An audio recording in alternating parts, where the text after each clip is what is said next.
وعلیکم السلام ورحمۃ اللہ وبرکاتہ۔ آپ نے تصویر کے بارے میں مسئلہ پوچھا تو مختصراً یہ عرض ہے کہ تصویر کشی حدیث شریف کی روشنی میں ناجائز و حرام ہے۔ بلا عذر شرعی آپ نہ تو تصویر بنا سکتے ہیں نہ بنوا سکتے ہیں۔ اب رہی بات آپ کے سوال کہ کپڑوں پر تصویریں بنی رہتی ہے چھوٹے بچوں کو، تو پھر اس گھر میں نماز ادا کرنا کیسا؟ تو دیکھیے، تصویر آویزہ کرنا، تصویر لٹکانا یہ ناجائز و حرام ہے، یا ہر وہ تصویر جو ازراہ تعظیم رکھا جائے یہ بھی ناجائز ہے۔ اب اگر کپڑوں پر تصویر بنی ہوئی ہے چھوٹے بچوں کے کپڑوں پر، تو اگر وہ آپ کے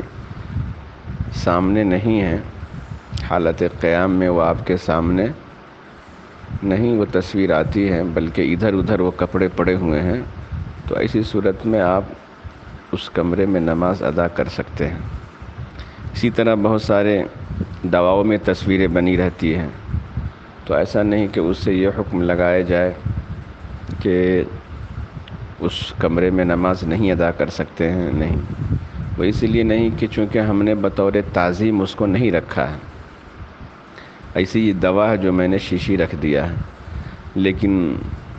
وہ چیزیں جو ہم بطور تعظیم رکھتے ہیں، جیسے بچوں کے کھلونے، گڑیا جو تصویر بنی ہوئی رہتی ہے، تو اگر بطور تعظیم آپ نے گڑیا وغیرہ کو رکھا ہے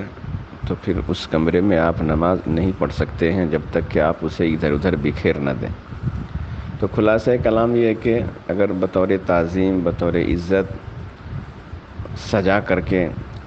آپ نے تصویر رکھا ہے، تو ایسی صورت میں آپ اس کمرے میں نماز نہیں پڑھ سکتے ہیں۔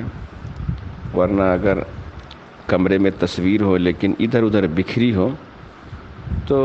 اس کمرے میں آپ نماز پڑھ سکتے ہیں، اس شرط کے ساتھ کہ وہ آپ کے سامنے نہ ہو۔ رہی دوسری بات کہ آپ اگر نماز پڑھ رہے ہیں اور حالت نماز میں آپ کے سامنے المیرہ یا شیشہ یا کوئی ایسی چیز جس میں آپ کا عکس نظر آتا ہے، تو اسی صورت میں آپ کی نماز ہو جائے گی،